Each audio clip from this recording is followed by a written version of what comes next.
forgot why I'm here. Turn your phone on, everything off and on.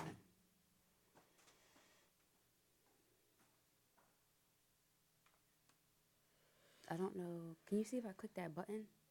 What do you mean? I don't want us to move. I'm not asking. What button? Can you just make sure I turn my volume?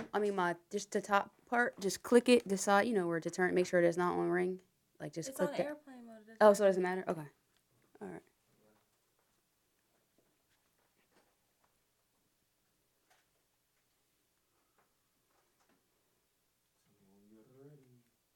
You ready? Take a couple deep breaths. All right, handshake.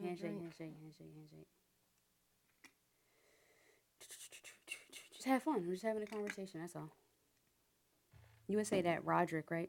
Rodrick Payne or Roderick? Just Rodrick. Rodrick. Okay. And Denzel Jean Pierre. Yep. Welcome to the Grief Bully Podcast. I am your host, J.Nicole. Thank you for joining our weekly discussion around grief, mental health, and your overall personal wellness. The Grief Bully Podcast will serve as a vehicle to help you navigate life's journey. Be sure to subscribe, review, and share the podcast with anyone in your life that you think it will help. Let's bully grief together. What's up, beautiful people? Welcome back to the Grief Bully. I am your host, J.Nicole.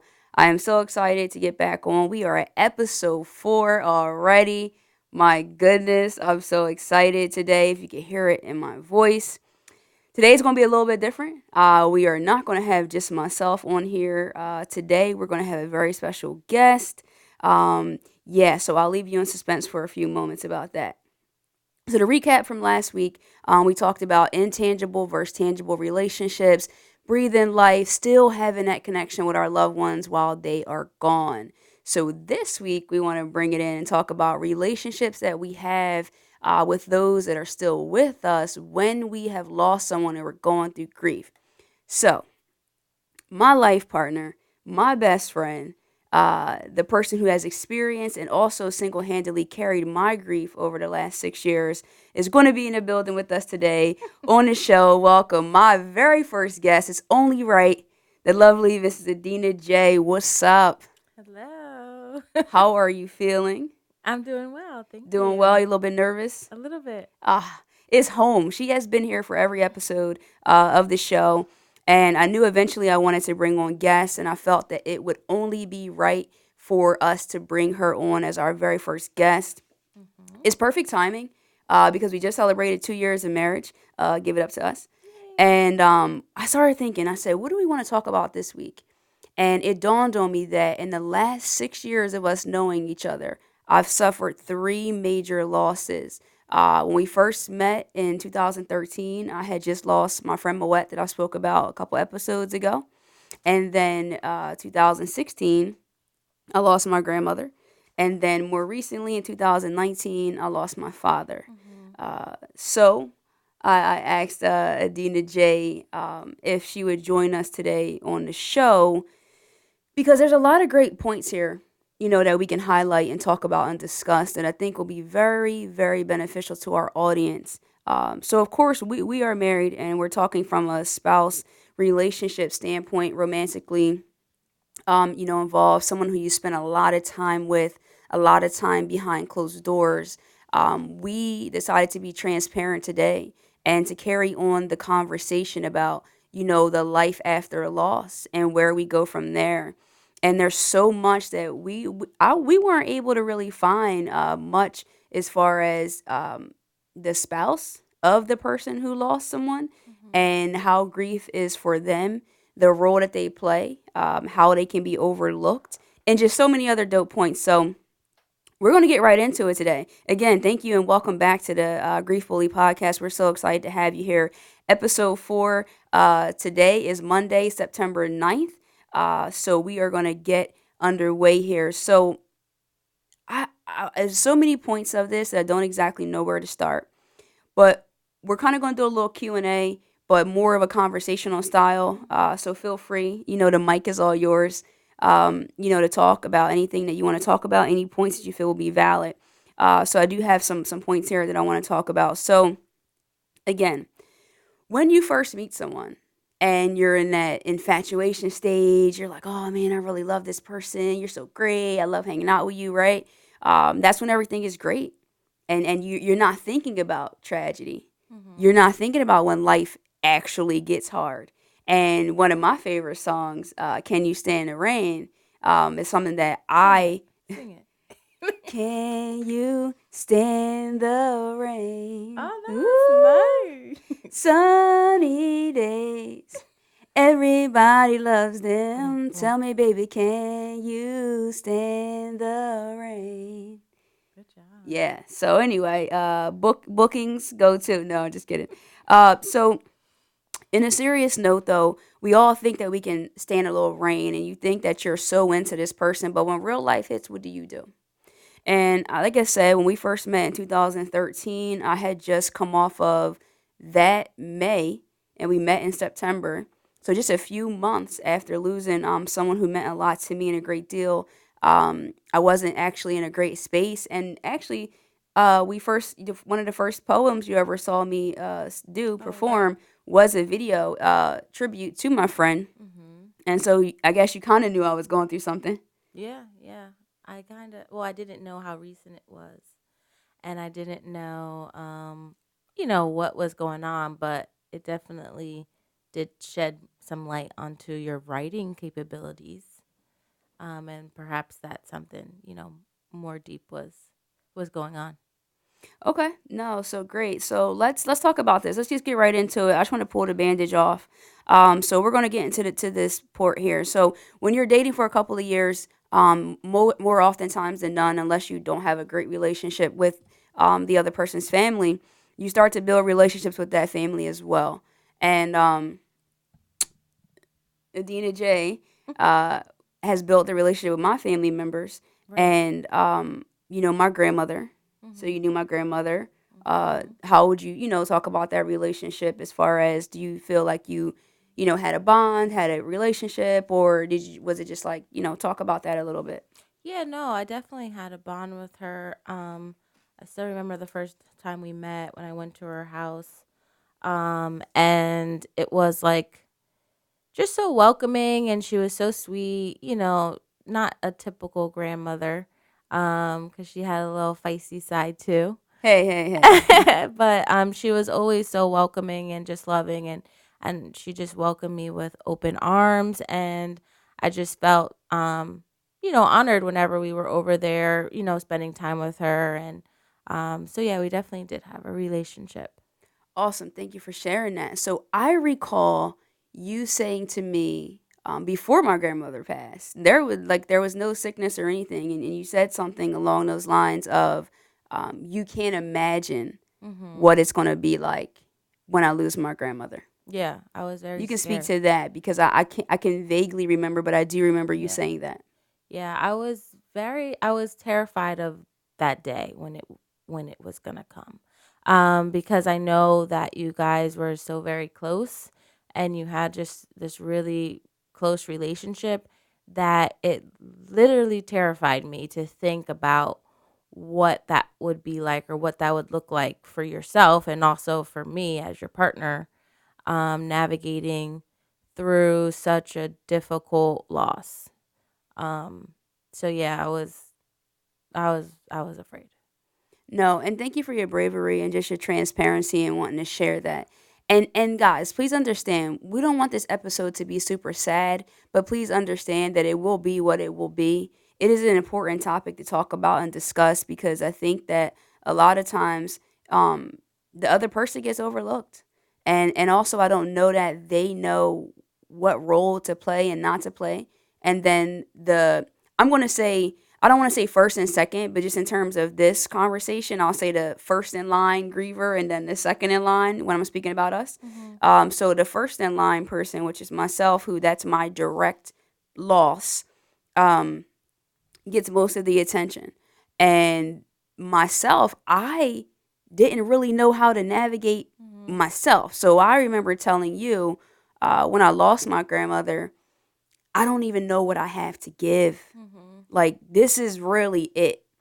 And that was a raw conversation that we had Right. to have, right? Right. Like I said, I don't know what else I can give. And then that puts it on you to think what? Well, I don't know what else I'm supposed to do. Like, how can I help you? What am I supposed to do? And how can I be a support for you? And also, like, go through my own grieving process. So it was very difficult to manage. Um, and I don't even really think that I was able to um,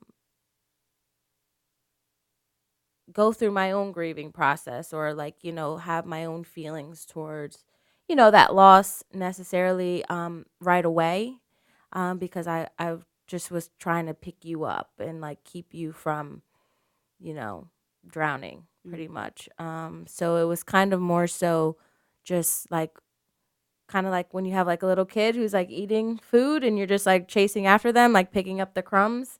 That's just kind of how it felt for me at that time. Just kind of, seeing what I could do for you, what's going on, how are you feeling, like checking in with you, and, trying to pick up the crumbs and put you back together. No, that's a great analogy. And I felt like a kid running around, or a chicken with their head cut off, not knowing if I was coming or going. Now, can I ask you this? Were you scared about the relationship? Like, was there ever a time? Now, we're speaking about when I lost my grandmother. Was there a moment where you felt maybe we might not survive this or we might not make it through, if you can recall? I don't ever recall feeling like our relationship wouldn't survive this. I remember feeling like I didn't know if you were going to survive this. And of course that puts a strain on our relationship, but it was more so, you know, me making sure that you were going to come out on the other side and still be together. So I don't really think that I question if our relationship would endure the loss, but more so if you personally would be able to endure it. That's a great perspective. This is a great perspective to take. Now, again, we're solely just talking about the loss of my grandmother. Now, what would you think? So, what could you speak to as far as being on the outside looking in to what my grief looked like, if that makes sense? So, what were some of the behaviors? Because, again, I think a lot of us we're good at putting on a good face when we're outside, when we're in Mhm. the public, when we're at work. But what is it like at home? I mean, I personally don't recall being completely like out of control outwardly. Internally, I felt just obviously, I've explained that before, Mhm. just very lost, just felt uneasy, just really scared, and just my mind was all over the place. But I just am curious because I think it would be beneficial to our listeners that if they are in a relationship with someone or in close contact with someone or married to someone who is experiencing a complicated grief, what they can look for, what they could expect, and then we'll eventually get to the point in this conversation on what the person, meaning the first line griever, could do better in that, and then also what the second line griever could do or what they could expect or want, from that person next time. So we're not going to answer that just yet, but just as far as some of the things that you saw that you might now know could have been grief. I think I knew all of it all the time, the whole time that it was grief. But with you, it was a lot of anger when your grandmother passed away. And like you had a lot of guilt. And so it was just a really difficult time at that moment because there was so much going on. It kind of was just like a bomb just dropped, and it kind of just felt like the world just kind of temporarily stopped, and then it was just like chaos. Like, you just don't really know if you're coming or you're going. Like, conversations were going one way and then just like kind of went the other way. It Can you was speak to that a little bit? What does that mean? Conversations were going one way and then they went another way. So I mean, we could just be talking about something simple, and then the next thing I know, it's like, we're talking about, the loss, and sometimes you would say some Yeah, be raw. Be inappropriate be be things. raw. Things like what? Let's be raw about it. Um, like sometimes you would say, "Well, I don't have a grandmother anymore, so she's just pushing up daisies."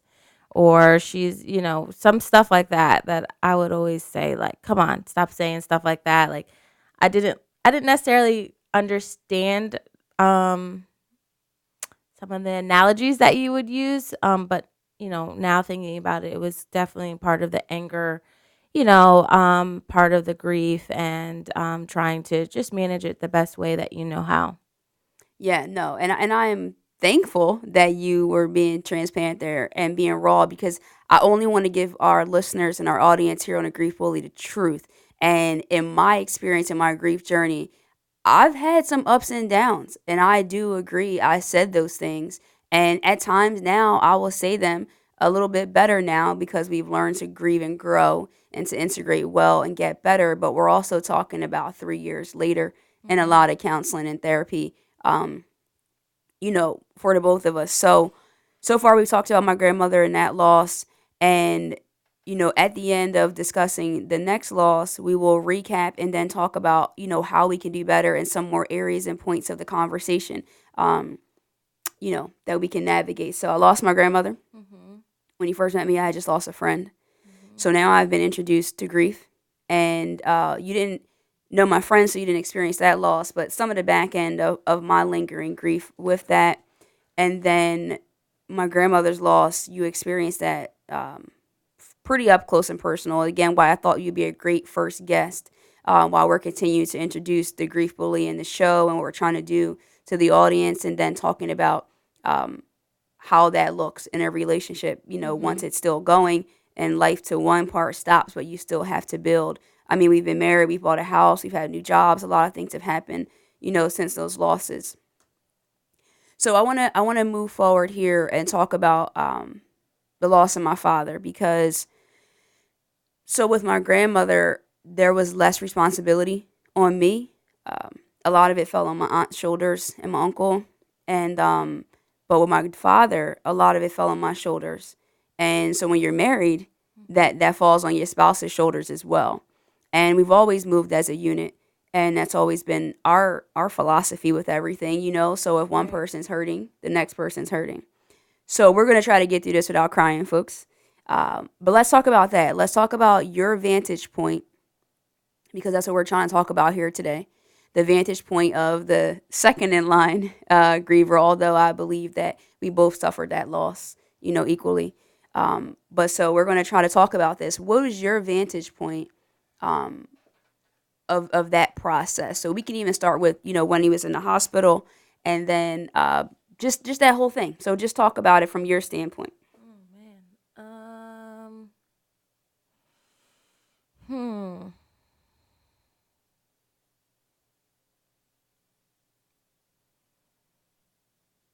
What was the question again? We're talking about your vantage point, your perspective, on the outside, going through the grief process. And guys, the audience, our guest is getting a little choked up here, but that's okay, because this is what this platform is for.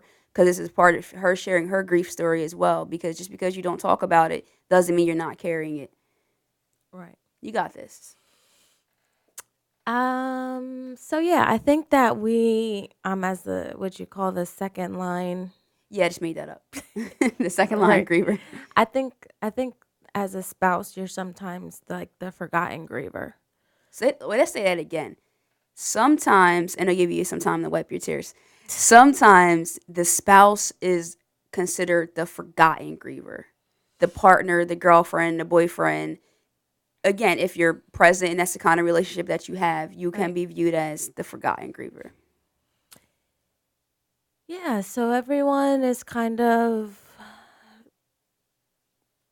trying to figure out, like especially with your situation, about what's gonna happen, the funeral process, all that kind of stuff, and which is really difficult to manage and to figure out. But as the spouse, I'm in the same boat. Yeah. We're treading the same water, so it was very difficult to be there for you and then also for myself. But I feel like in this situation, you were much more available and more attentive to, the fact that I was also grieving a loss as well. And how do you think we arrived at that part of me becoming more attentive to you? Because again, we're talking about losing my father and a lot of decision making, a lot of in and out of the hospital, a lot of just trying to, wrap my mind around what's going on. So, what do you think it was that allowed me to be able to be more available and there for you, the second in line griever as well, while I'm standing on the front line? Definitely therapy. I mean, I wouldn't be able to attribute it to anything else other than um, it just you just were at a different point in your grieving journey, where you were able to be a little bit more sensitive to my feelings as well. To not take away from your feelings, of course, as the first line, quote unquote, but definitely be more sensitive to mine as well. So, did you ever feel selfish? Like, did you ever feel selfish? Like, even if it was just internally, like feeling like you needed more or you are been put on a back burner because this is my priority right now and I can't think about anything else. Like, did you ever experience that or feel that or think that? It's not going Mm, to hurt my feelings if you tell me. no, I didn't. I didn't feel that way. I felt like, if I needed something, I would just try to figure it out myself. So I didn't, necessarily burden you with something additional.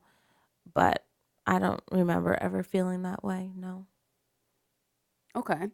So, when it comes to the grief journey and the grief process and you're experiencing that loss, how do you get support? Or not how, because you don't necessarily support yourself. How was support shown to you, and then how could it possibly be better? And again, no shade to anybody out there that showed love and support to us during these losses, but again, that's the point of this show, is to have these conversations so that we can all grow and learn together and learn how to be better and more supportive, and Mhm. show the whole picture, the whole spectrum of going through grief. Because at times for us and for myself, I can feel like it's a very isolated experience. Like, Mhm. I'm losing this and I'm going through this. But in reality, which I think I arrived at during the loss of my father versus with my grandmother, is that Mhm. we are going through this. And I can't extend that much support to you because I am emotionally deficient, like depleted, right? So I even found myself saying to a couple people, hey, she needs support too. And, things like that, because I think it just naturally was maybe overlooked. So I'll Oh let you yeah. speak to that a little bit more, because I think that would really help everybody. Yeah, I can't tell you how many like text messages or, messages that I got, phone calls that I got saying, please send my love to Nicole. Please let her know that I'm thinking about her. I'm praying for her. And of course, I shared those messages with her and gave her that love and support that people were pouring out to her. But again, I was the forgotten griever. So it wasn't like maybe a couple people, probably maybe two or three people specifically said to me, I'm sorry for your loss, and, directly to me, and gave that, support to me. But a lot of it was kind of going through me to go to her, which of course is understandable, because it was your father who passed away. But again, like I said, as a forgotten griever, it was my father-in-law. So that Right. was difficult. Yeah, no, completely. And like I said, it's not to throw shade, but to understand that moving forward in your lives, when you see this happening, if you have a couple in your life that lose a parent or, a sibling or something, like, it's sorry for your loss. It's sorry for you guys' loss. I can understand this is a difficult time. You know, um, you and my father were very close, and you had a great relationship. And so I know that that was very hard for you, and it still is. And we don't think that everyone else is supposed to know that or understand that. But we want to encourage you guys out there as you're going through that and you see people experiencing these situations and circumstances that you give as much support to both people as you possibly can. Because I know that you were there, you know, at 105 when I got that call, telling me that my father passed away. You were the first person that heard that. You heard the doctor saying that. You were there when I had to get out of the bed and go to the hospital and get his things and make those decisions about the funeral home and do all of those things. You were there when I had to pick out an urn that took me forever to do because it was so hard to do. You know. So again, you went through this just like I did. Mm-hmm. So the only difference is that I knew him longer. Right. That's the only difference, is that I knew him longer. And you went through that as well. And I thank you. And I want to thank you for that and for your love and your support. And I know that that's a selfless thing because it was such a difficult time, to go through. But we want to help you guys out there to understand that it's everyone that goes through it. So you don't have to be married. It could be a relationship or even, a really close friend. And maybe you were close to that friend's family as well. So just really understand that anybody that could have met that person could be going through something, but especially when, it comes to a marriage and those relationships, especially when your family has become, intertwined together. And I know for myself, some of the things that I experienced because I, through my losses, started to feel like unsafe and just feeling really a lot of anxiety about losing other people. At one time, I contemplated getting distant from you. I just because it was like, man, the I can't imagine losing you. Like if I lose you in the way that I love you in the closeness, like I am going to be wrecked. Like, and so that's part of my death anxiety, is feeling like because I had these close relationships with people, my grief became more complicated. So if I distance myself, then maybe when they leave this earth, it won't hurt as much. Mm-hmm. That's not necessarily rational thinking, and I think it's a bit illogical. Mm-hmm. But part of it is realistic in terms of, yeah, it will hurt that way, but to think that to withdraw from the relationship or to shut down or to put up walls, is not something that I think is healthy. And something else I want to touch on, and I meant to get to that earlier in our conversation, is how did you feel when I lost my grandmother in terms of like kind of like the role that you would play in my life? Like, have you felt not resentment against me, or have I mentioned things? Because see, for me, my grandmother was really a safe haven. And I say that all the time because I learned through my therapy that she was a constant stability, and her home was base for me. And to be honest, guys, I was extremely spoiled, very spoiled. I became domestically crippled because of my grandmother. I mean, she cooked, cleaned, laundry. Even when I moved out, she would call me and say, "Hey, do you have any clothes you need me to wash? Bring them on by."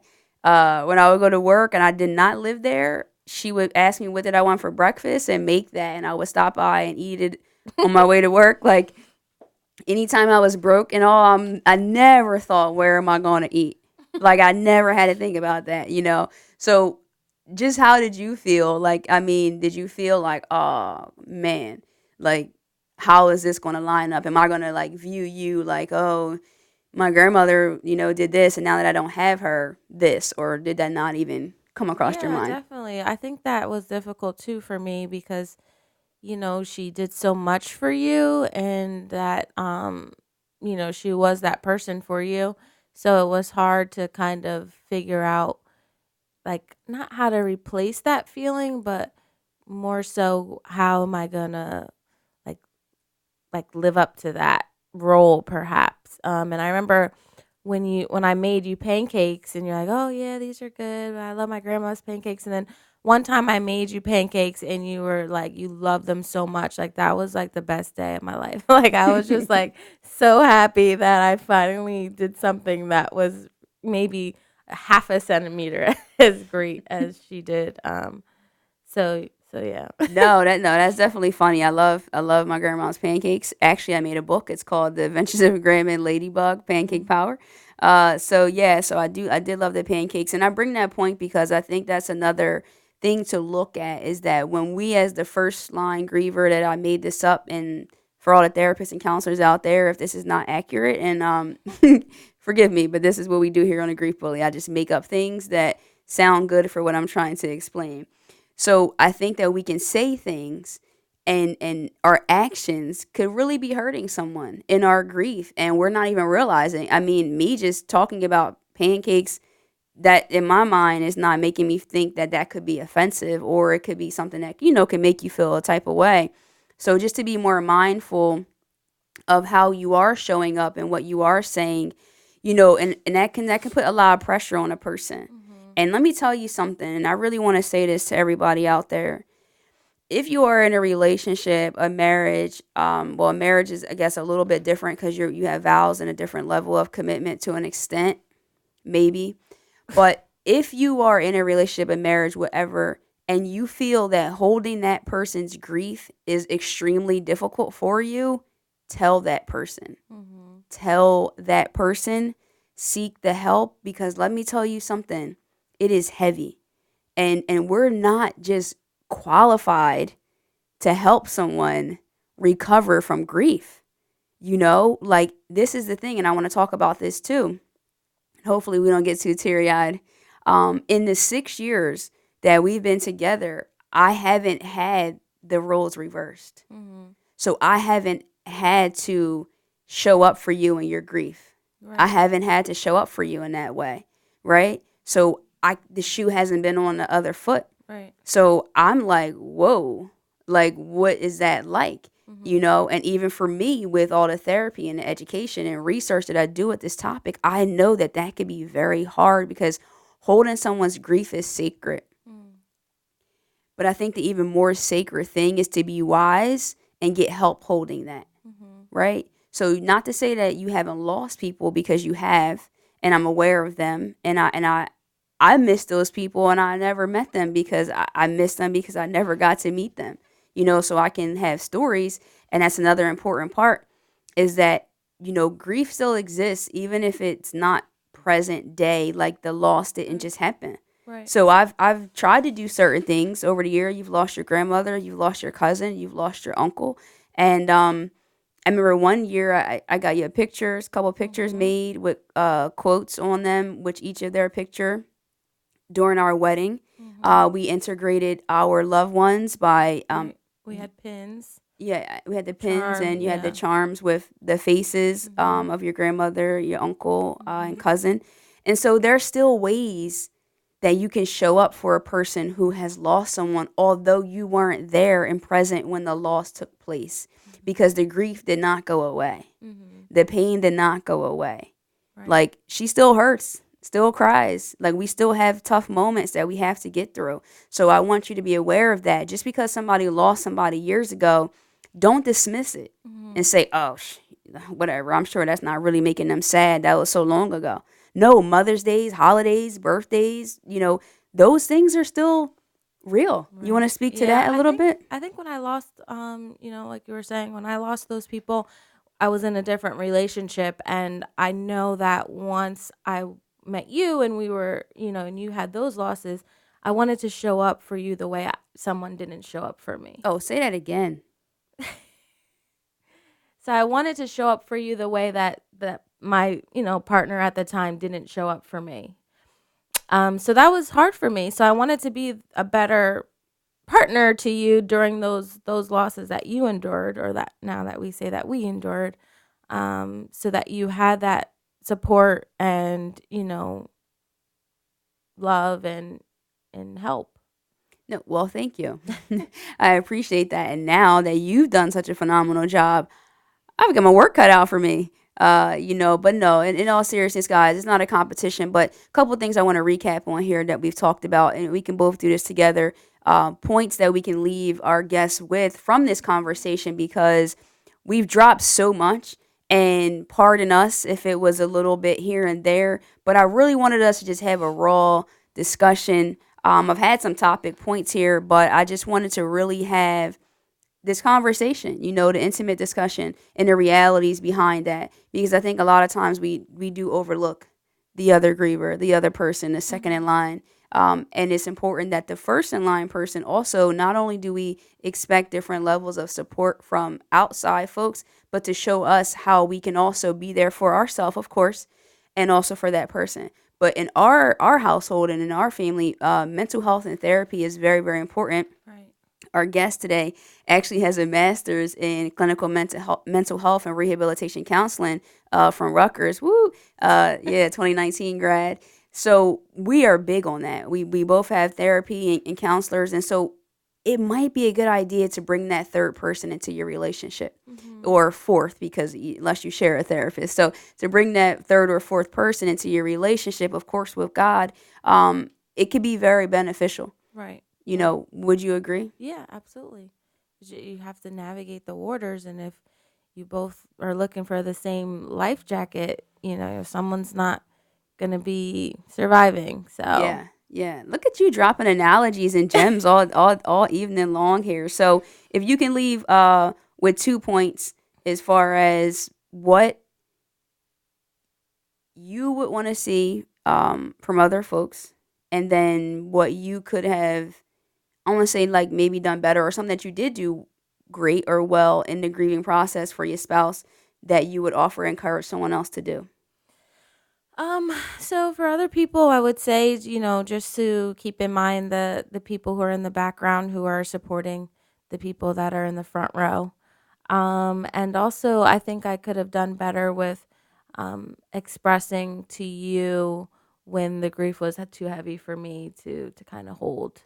Um, but again, you kind of don't want to burden that person more. So you got to just kind of figure it out. And again, that's like you said, bringing a therapist, having, your own therapist to navigate your grief, so that you can better support your spouse is definitely important. Yeah, thank you for that. And so we're going to continue to work on creating new normals. Both of our lives have changed dramatically over the last couple of years, the last 3 years more specifically, in terms of the losses. I mean, I think that's very heavy to be married to someone, in a relationship with someone, and they lost their grandmother and their father. Um, Again, not to say that any grief is less or more, but that is a lot to put on a new relationship. I really cannot even tell you guys how heavy and difficult that is. But we're doing it, we're making it, and we're showing you that through the proper communication channels, focus, determination, and willingness, you can absolutely overcome and do that.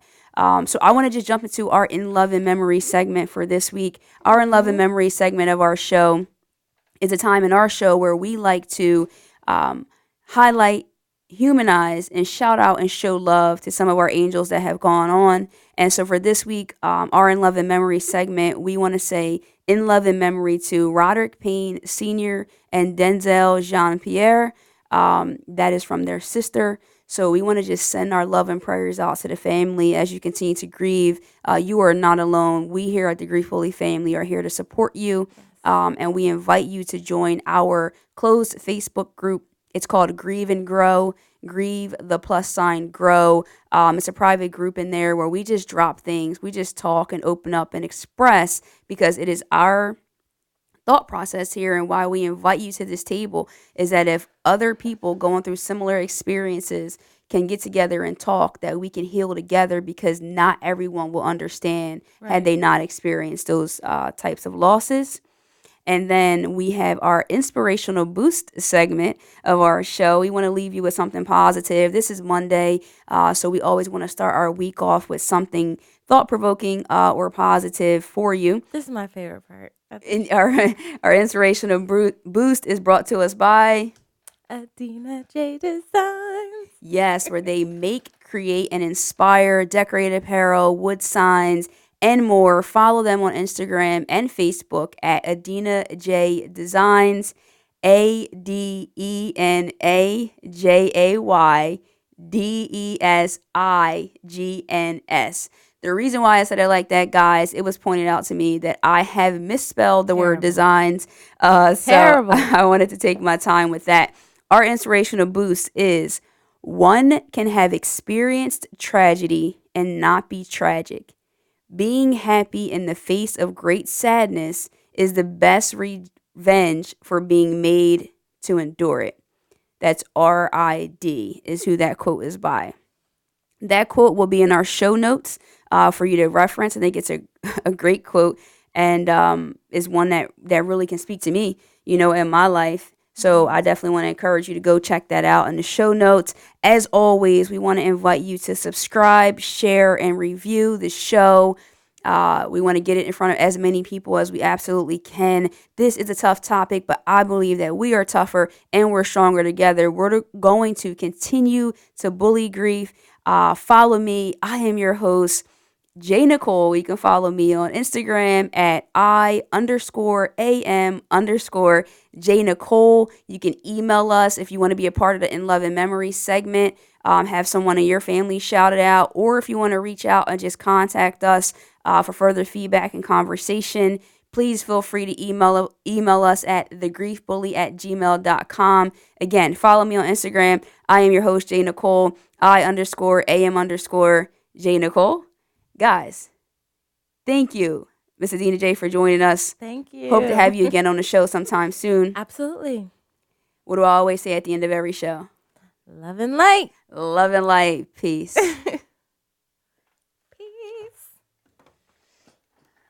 That was wicked.